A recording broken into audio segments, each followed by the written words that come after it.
Déjà la fin juin, c'est l'été qui frappe à nos portes et c'est le début des fêtes. Fête des Québécois, fête des Canadiens, fête des Français, fête des Américains.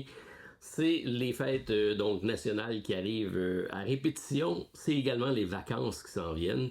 Et c'est également de grandes nouvelles. On regarde ça à l'instant. Mon actualité ludique, c'est parti.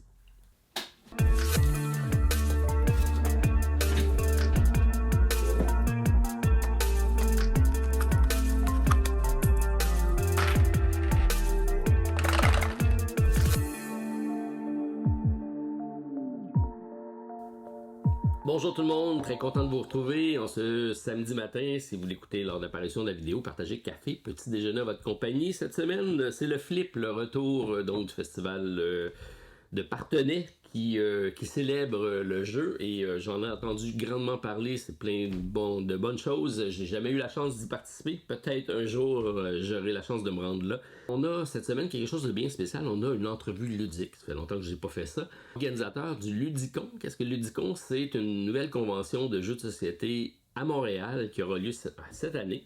Alors, je vous propose à l'instant d'écouter cette entrevue-ci puis en connaître un peu plus sur ce que sera l'événement du Ludicon. On se retrouve pour une entrevue ludique en compagnie de Mario et de Alain. Et là, vous vous demandez sans doute c'est qui ça, Mario et Alain? Je vais vous laisser vous présenter. Je pense que ça va être la meilleure façon d'introduire à nos auditeurs. Qui êtes-vous? Moi, c'est Mario Haché. Je suis le cofondateur de Ludicon. Moi, c'est Alain, l'autre cofondateur de Ludicon. Ça fait des années qu'on se connaît, depuis 2016. Depuis 2016, exact. On est des gros fans des jeux de société, puis on a fondé Ludicon. Ça va m'amener directement à l'autre question, parce que Ludicon, c'est tout nouveau. Donc, on comprend que Ludicon, c'est une convention. Exact. Et peut-être nous parler d'où est née cette idée-là, puis où est-ce que vous voulez aller avec ce projet-là de nouvelle convention. Puis là, je pense que c'est dans la région montréalaise, c'est ça? Et c'est ça, exactement. En fait, je vais commencer un petit peu l'historique. Oui. On s'est rencontrés en 2016. Marie et moi, on travaillait pour une compagnie en informatique. Rapidement, on a partagé notre amour pour les jeux de société. On s'est rendu compte qu'on jouait des jeux quand on était des enfants, puis on avait une passion pour ces jeux-là. Ouais. Et en 2018-19, on s'est dit que ça serait le fun d'avoir une convention à Montréal. Pas vraiment de gros événements à Montréal, ça serait le fun d'en créer un. C'est vrai. On a fait un plan d'affaires. Donc c'était sérieux dès le départ. Vous vouliez déjà l'objectif de... Dès 2018-2019, oui. Effectivement, oui. Mais il y a quelque chose qui s'est passé en 2020, au mois de mars. C'est quoi donc? Une petite pandémie. Ah oui, c'est vrai. Petit virus. Ça change les plans. Hein? Ça a changé les plans, oui, effectivement. Et en 2023, l'hiver 2023, on s'est dit, en fait, Mario, il a dit, Alain, tu te rappelles-tu ce plan d'affaires?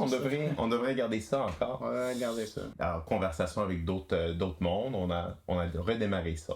On a regardé Palais des Congrès. En fait, nos événements, c'était au Palais des Congrès. Puis on a planifié ça depuis ce temps-là.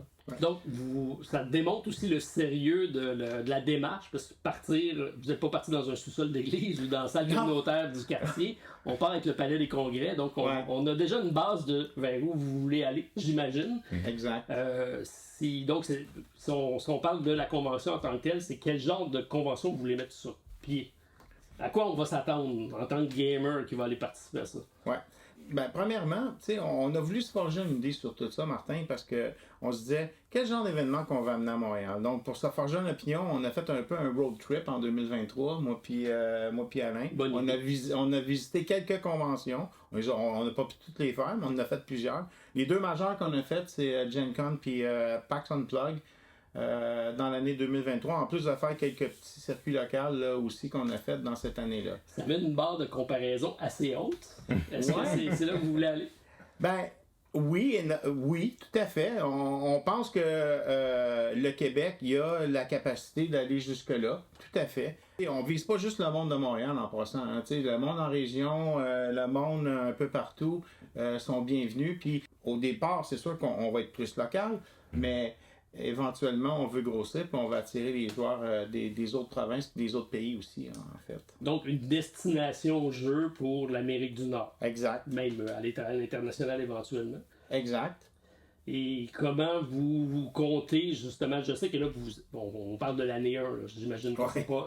On va commencer par apprendre à marcher, j'imagine, avant de courir. Oui. Donc, c'est quoi vos plans pour cette année? Est-ce qu'on va dans le concret de l'événement, proprement dit? Ouais. On s'est forgé une opinion sur les forces et les faiblesses de chacune des conventions qu'on a visitées. Ce qu'on voulait faire cette année, c'est ce qu'on peut appeler un mode hybride. Un bon équilibre entre des exposants et des joueurs.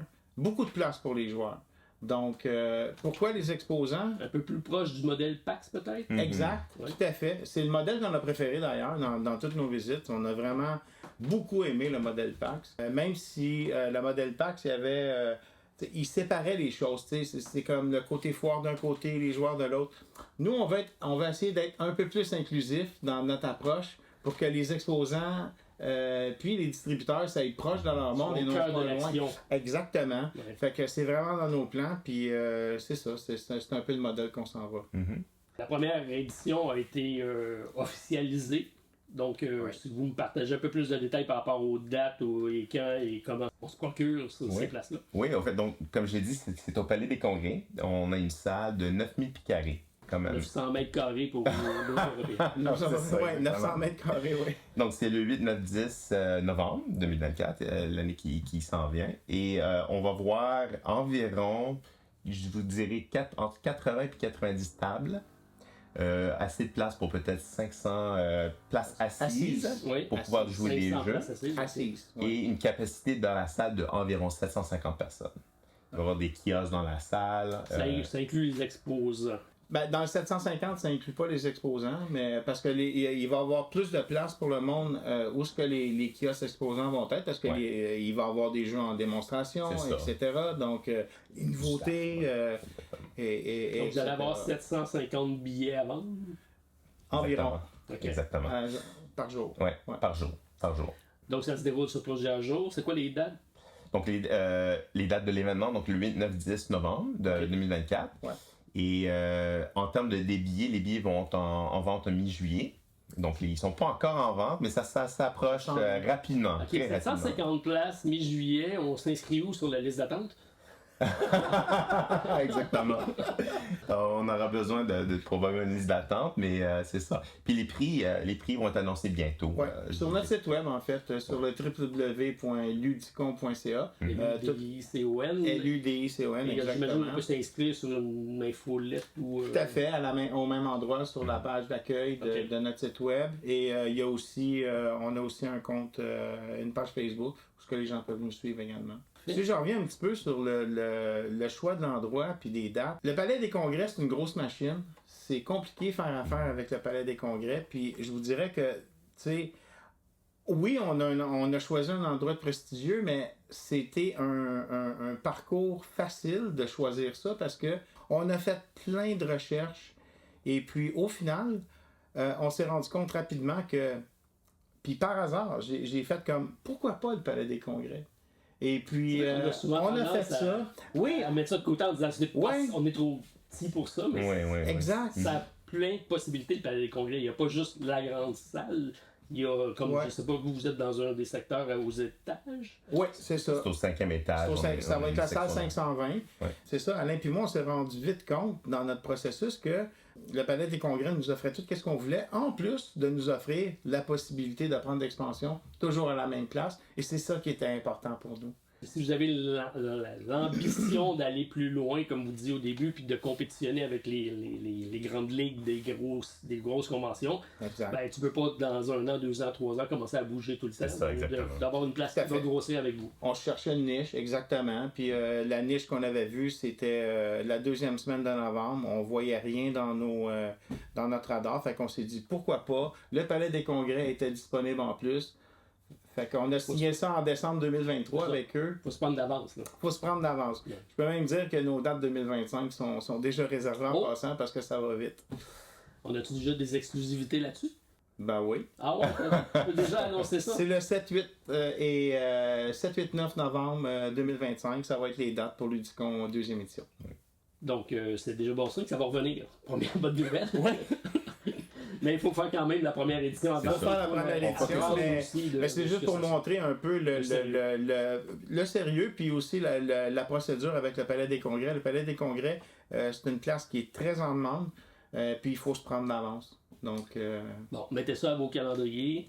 Et c'est effectivement le fun de le savoir d'avance parce que tout le monde planifie ces trucs longtemps d'avance. Moi-même, j'avais réservé mes places pour le Delirium l'année passée, puis finalement j'ai d'autres choses qui s'est embarqué, j'ai pas pu y aller. Donc souvent un an d'avance, c'est pas trop. C'est pas trop d'avance. Exact. On a parlé un peu de l'événement, on a parlé qu'il y aura des espaces pour jouer, des exposants. Est-ce qu'il va y avoir d'autres activités prévues pour les participants qui vont venir sur place? C'est sûr qu'il y a certaines choses qu'on peut pas présentement annoncer. Et des annonces qui s'approchent dans les prochaines semaines, donc restez à l'écoute parce que ça s'en vient. Mais c'est sûr qu'on planifie certaines activités comme des tournois, des démos de certains jeux, etc., des nouveautés, etc. Donc ça, on travaille avec les éditeurs puis les distributeurs pour mettre ces jeux en vedette puis en démo. Donc ça s'en vient. Puis au fait, toutes les activités qu'on planifie vont être annoncées au fur et à mesure. Donc, ça va venir, comme je vous dis, dans les prochains mois. On va annoncer tout ça. Là, mais... Comme tout bon marketing, vous allez l'annoncer petit peu par petit peu jusqu'à l'événement. Oui, c'est exactement ça. Il faut s'inscrire pour suivre, c'est ça? Oui, au fait, on a une infolette sur notre site web. Si vous allez sur le site web, vous pouvez vous inscrire sur l'infolette, puis on donne toutes les informations à travers ça, et sur nos pages Facebook, et sur d'autres groupes Facebook aussi. Ça va être pour la première année. On a déjà dit qu'il y avait des dates de réservées pour la prochaine année.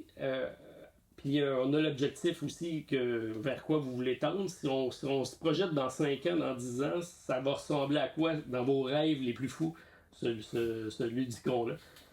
On a des pensées. Ben, au fait, je vais partager mes pensées parce que t'en as peut-être différentes, mais on regarde des conventions, par exemple au Canada. Je pense que la plus grande convention au Canada présentement est à Edmonton, je pense, c'est GameCon. Je pense qu'ils ont peut-être 40 000 personnes environ. Moi, je pourrais dire dans 5-10 ans que Montréal aura la plus grande convention de jeux de société au Canada. T'as dit 10 ans? 5 à 10 ans. OK, parce que moi, je pense que vous allez y arriver plus rapidement. Je suis vraiment estomaqué à chaque fois parce que j'ai commencé à voyager beaucoup. J'ai fait le tour de l'Europe, ça se compte en centaines, les conventions. Aux États-Unis, c'est la même chose, il y en a dans tous les États.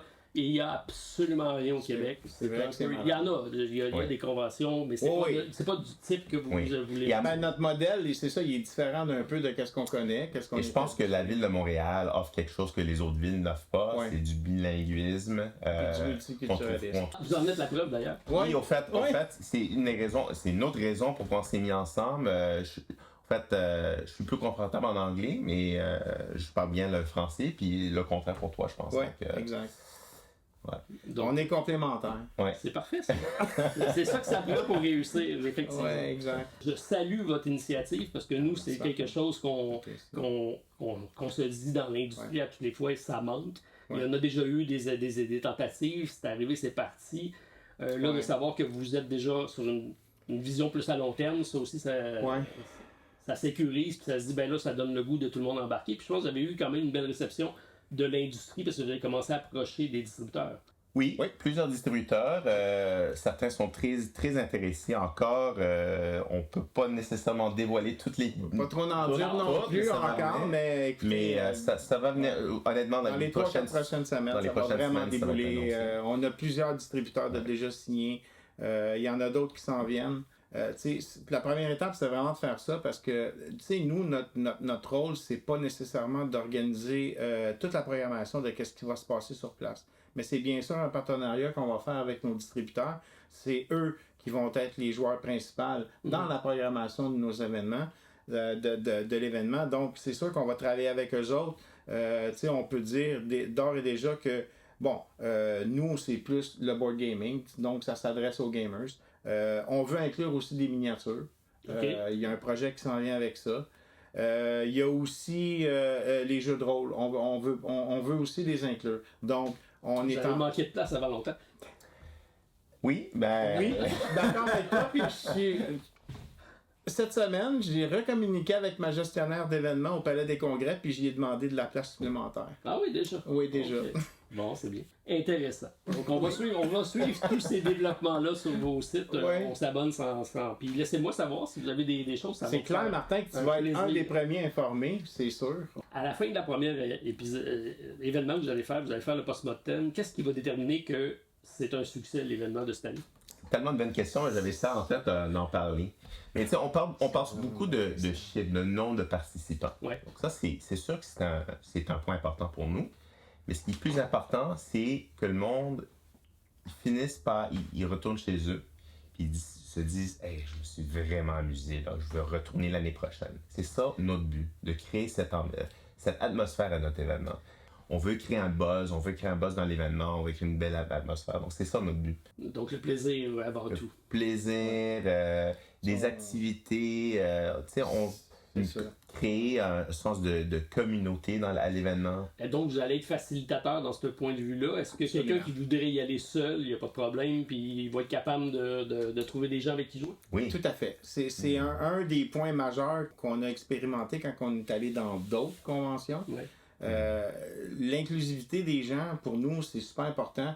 Ça ne veut pas dire que tout le monde est obligé de faire ça, c'est pas ce qu'on dit, mais il y a des gens qui sont là vraiment pour justement rechercher des nouvelles personnes avec qui jouer, puis nous, on veut vraiment faciliter ça. Puis on a des plans dans notre tête avec des systèmes pour favoriser l'inclusion, puis le partage, puis le réseautage à travers les joueurs. Puis ça va être super important pour nous autres. Puis c'est sûr qu'on va mettre du monde sur le plancher pour favoriser ça aussi. Parce que des fois, c'est difficile de dire, le monde sont gênés. Ils arrivent à une table, ils voient qu'il y a un spot libre, c'est un jeu pour 5, il y a juste 3 personnes. Comment tu fais pour dire, ben, écoute, ça a l'air super le fun, vous apprêtez à jouer, moi je veux m'asseoir, je veux jouer avec vous autres. Nous, on veut vraiment favoriser que le monde soit capable de faire ça, puis on est en train de travailler sur un système pour que ça fonctionne. Les jeux, on sait, c'est rassembleur. Au bout de la ligne, c'est à ça que ça sert un jeu de société. On dit qu'on en apprend plus sur un joueur en une partie que des fois un tableau dans l'appartement pendant un an. Oui. Donc, c'est souvent d'ailleurs un instrument de blind date qu'on utilise. Donc, on apprend beaucoup sur les personnes. Ouais. Pour finir, moi, c'est ce que je veux savoir, je veux apprendre à vous connaître. Donc, vous êtes quel genre de joueur? Moi, je suis un joueur social. Donc, peu importe le jeu, moi, ce que j'aime, c'est jouer. Apprendre. Justement, comme tu dis, l'aspect communauté, l'aspect social. Je peux jouer à n'importe quel jeu, ça me dérange pas. Mais est-ce que j'ai des préférences? Oui, j'en ai. C'est quoi?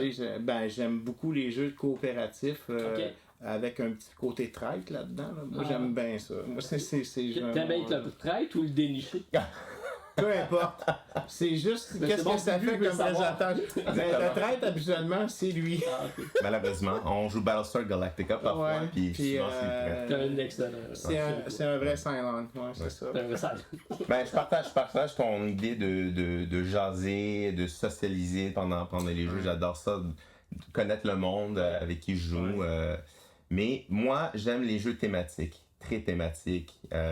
Et s'il y a des possibilités des euros, des trucs comme ça qui sont thématiques, je les adore. Au fait, je vois que tu as certains jeux en arrière, des Vital Lacerda que j'adore beaucoup. Ouais. Mon jeu favori, c'est Kanban EV, que j'adore absolument. Je joue même solo. C'est pas des petits jeux. Non, c'est des gros jeux, au fait. Mais au fait, moi, j'aime apprendre les jeux. J'aime enseigner les jeux. Au fait, je suis enseignant de danse aussi sur le côté, mais...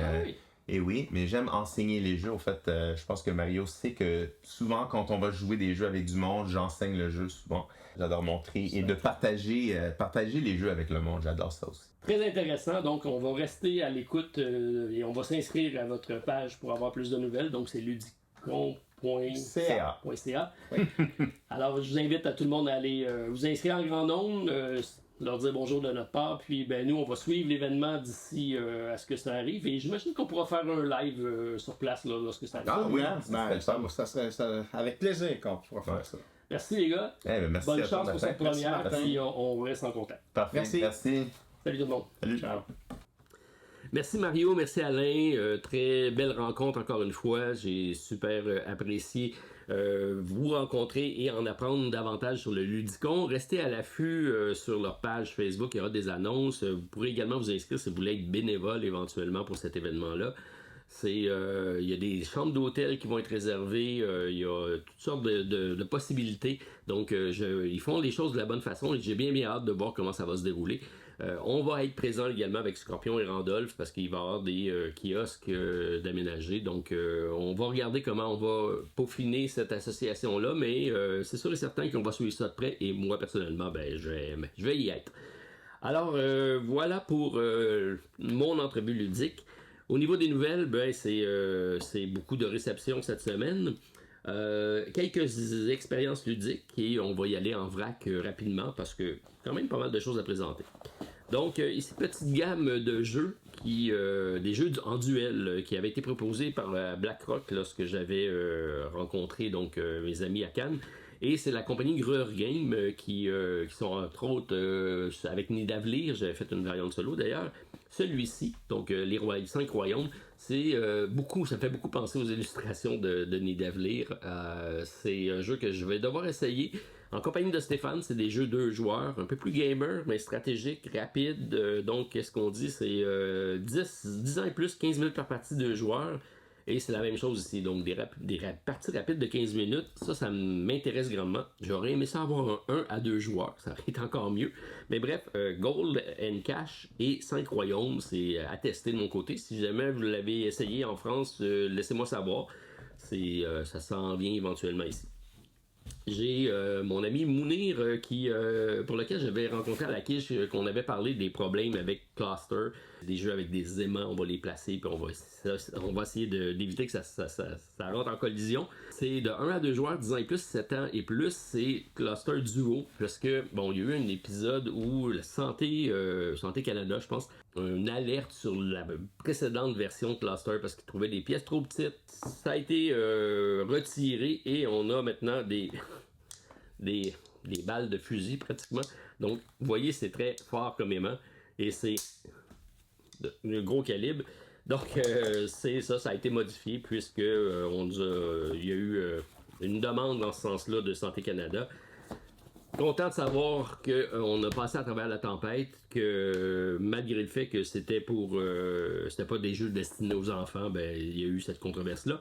Et là, on arrive avec un produit qui va satisfaire les normes et qui sera disponible. Donc, Cluster Duo qui arrive. Je vais tester ça ce week-end en famille. Toujours intéressant. Et voilà. Et en même temps, j'ai reçu l'extension de Dig In, Dig Out. Donc, Dig Your Way Out, c'est le jeu original. Et on a une extension ici qui est la patronne de la prison qui s'en vient. Donc, c'est un jeu multilingue, c'est un jeu d'évasion, c'est un jeu qui est intéressant. J'ai hâte de le tester. J'en ai entendu bien parler. J'ai des abonnés qui m'en ont parlé. Donc, c'est un 2 à 6 joueurs, 45 minutes, 16 ans et plus. C'est rare qu'on voit ça, 16 ans et plus sur des thématiques. Des illustrations de Miko, donc vous reconnaissez peut-être. Alors, jeu d'évasion dans une prison à tester et merci de me l'avoir envoyé. Donc je vous reviens avec mes commentaires par rapport au gameplay lorsque j'aurai eu la chance de le tester. Ici, j'ai SkyTeam encore une fois, vous allez dire, c'est parce que avait lieu cette semaine la remise des prix des 3 listes qui sont rendus les listes, puisqu'il y a 4 prix maintenant, décernés pour les jeux parus au Québec. Et là, ils ont ratissé un peu plus large parce que ça fait un bout de temps qu'il n'y avait pas eu lieu, puisqu'il y avait eu la COVID. Et donc, on avait plus de jeux en nomination. SkyTeam était en nomination pour les jeux initiés et a gagné donc le prix. Vous allez voir le petit trophée que j'ai relancé en compagnie de mon ami Joël. Donc, félicitations à l'équipe de Scorpion Masqué pour ce prix-ci. Au niveau enfant, c'était les clés magiques. Grand public, c'était Hipster, le jeu de musique. Et au niveau expert, ça a été Arc Nova. C'était une belle cérémonie. Merci à Simon, merci à tous ceux qui l'ont organisé. C'était très intéressant d'être présent et de rencontrer l'industrie montréalaise, québécoise du jeu de société. J'ai Boréal que j'ai eu la chance d'essayer à peu près en même temps que Golden Cash et 5 Royaumes. C'est un jeu très intéressant à 2 joueurs dans lequel on va avoir un repêchage de cartes et des combos de cartes qui vont faire une série de points. On va essayer de bloquer notre adversaire en même temps que de faire un maximum de points et un système intéressant de rivière. Très intéressant. Donc c'est un 2 joueurs, 10 ans et plus, 25 minutes par partie, belles illustrations. Un jeu facile à prendre en main et si vous avez l'essayé, laissez-moi savoir ce que vous en pensez. Moi, j'avais bien aimé ma partie de Boréal et c'est à cause de lui d'ailleurs que notre jeu festival a changé de nom parce qu'on avait un jeu qui s'appelait Borealis. Celui-ci est sorti avant. On a changé le thème et le nom pour pouvoir arriver avec festival, entre autres à cause de Boréal. J'ai nos amis de Lucky Duck qui m'ont envoyé une belle boîte ici que j'ai pas eu la chance de déballer encore. Et là, je suis pas hyper excité avec Dune Imperium Insurrection. Donc, c'est le classique Dune Imperium qui est classé haut dans le classement BGG avec raison. Qui arrive avec une nouvelle, c'est un stand-alone qui reprend essentiellement le deuxième film de Denis Villeneuve. Et on va reconnaître les personnages. On a affaire avec une même mécanique de base de jeu qui est un placement d'ouvriers basé sur un deck building et une course serrée au point. C'est une course à 10 points. Et là, on ajoute donc de nouvelles mécaniques. J'ai bien hâte de le tester. Ça se joue également en solo parce que c'est de 1 à 4 joueurs ou 6. Je pense qu'il y a des possibilités en équipe. 6 à 20. 6 à 120, 60 à 120 minutes et 13 ans et plus. Et je sais que l'application de Dire Wolf, qui est l'éditeur original, et là, ça c'est la version Lucky Duck en français, qui est possible d'utiliser également pour le faire en solo. Donc ça va être testé rapidement. Et Boop, beau petit jeu 2 joueurs, on dirait un jeu malin. Un jeu de réflexion pour 2 félins malins. Ça, j'aime ça. Donc, c'est sûr que ça, en famille, ça va être super. C'est un 2 joueurs, 10 ans et plus, 20 minutes par partie. Une espèce de lit gonflé, les chats se promènent là-dessus. J'en ai entendu beaucoup de bien, j'ai pas encore eu la chance de le tester. Donc, Boop, ça vient d'arriver au Québec. Bientôt, en tout cas, si ça s'en vient. J'ai mon ami Frank qui m'a envoyé ce jeu-ci, que j'en ai parlé la semaine dernière, donc les fiefs de Norbois. J'ai eu la chance de l'essayer. C'est un jeu de pli, un jeu de levée, dans lequel on joue en solo. On va avoir, je pense, c'est 7 royaumes qui vont être disponibles et c'est le nombre de levées qu'on va devoir faire. Donc, si j'ai le royaume 0, je pense qu'il y en a 8, ben, je dois faire aucune levée pour pouvoir remporter celui-là. Et si je suis sur le 7, je dois faire 7 levées et je suis sur une possibilité de 8, je pense. Donc, ça reste un jeu dans lequel on va essayer de jouer avec les valets, les dames et les rois qui représentent les personnages de ces royaumes-là et qui, lorsqu'on les a convaincus, on les a visités, ben, on peut récupérer la carte et à ce moment-là, ils nous donnent des pouvoirs pour pouvoir manipuler notre main de carte. Très brillant, très facile à prendre en main. Une progression avec une espèce de, pas de campagne, mais un degré de difficulté. J'ai beaucoup aimé. Donc, un joueur, 20 minutes, 14 ans et plus. Si vous cherchez un petit jeu qui ressemble à un jeu solitaire en solo, un jeu de cartes, on a Régicide qu'on a déjà parlé, mais celui-là est également excellent. Donc, en jeu de pli, les fiefs de Norbois. Grande recommandation. Si vous aimez les petits jeux solo, vous allez le gâter. J'ai finalement testé Atlantis Rising, donc un jeu magnifiquement illustré par Vincent Dutray, ça se voit bien sûr. Et initialement chez Elf Creek Games, c'est Lucky Duck qui a fait également la version française. Ce qui est particulier, c'est un jeu coopératif de gestion de catastrophe, l'Atlantis qui est en train de s'engouffrer dans les eaux. Et on va essayer de recréer une espèce de portail pour pouvoir s'enfuir et éviter la catastrophe. C'est sûr que l'Atlantis va disparaître, mais nous, ce qu'on veut, c'est sauver nos peaux. Et on va d'abord avoir comme ça différents personnages. Chaque personnage sont asymétriques, ça c'est bien. On va avoir des pouvoirs spécifiques et c'est un jeu dans lequel on va aller chercher des ressources, on va aller chercher des cartes à la bibliothèque, on va aller forger différents types de métaux pour pouvoir aller construire des artefacts. On va lorsqu'on va tous les avoir recréés, on va pouvoir faire ce fameux portail-là. Et donc, c'est un jeu vraiment de gestion de catastrophe. Mais ce qui est particulier, c'est de 1 à 7 joueurs. Ça, c'est assez rare, 7 joueurs en coopératif. Je l'ai joué 2 fois en solo, parce que ça joue très bien en solo. Après ma première partie, j'ai lamentablement perdu avec seulement 3 artefacts, si on veut, de fait, sur une capacité de 8 ou de 10. J'ai dit, c'est impossible ce jeu-là, ça marche pas. Et là, je me suis mis à me creuser ma linge. Qu'est-ce que j'ai pas bien fait? Bon, j'ai lu les règles, il y a un truc que j'avais plus ou moins bien fait. Après ça, j'ai dit, OK, il faut vraiment que je la pense autrement. Je l'ai refait une partie, j'ai réussi ma deuxième partie de peine et de misère. Alors, je vois la complexité. Il y a aussi des degrés de difficulté qu'on peut mettre de plus en plus difficiles sur le jeu. Un jeu simple, un jeu de un placement d'ouvriers, on va chercher des ressources, on brasse des dés, on va essayer de mitiger les valeurs de dés parce que il y a quand même poussé sa chance dans ce jeu-là. Bref, belles illustrations, un jeu qui se joue rapidement, un coup qu'on a compris le jeu, là, une heure c'est fait. Et d'avoir un co-op jusqu'à 7 joueurs, c'est intéressant. Bon, content de savoir que finalement ça se fait, parce que au début, je pensais que c'était pas possible. Mais oui, alors si vous avez eu la chance de le tester, laissez-moi savoir. C'est Atlantis Rising. C'est pas un jeu récent, mais c'est un jeu qui récemment a été localisé en français. Alors voilà pour celui-ci.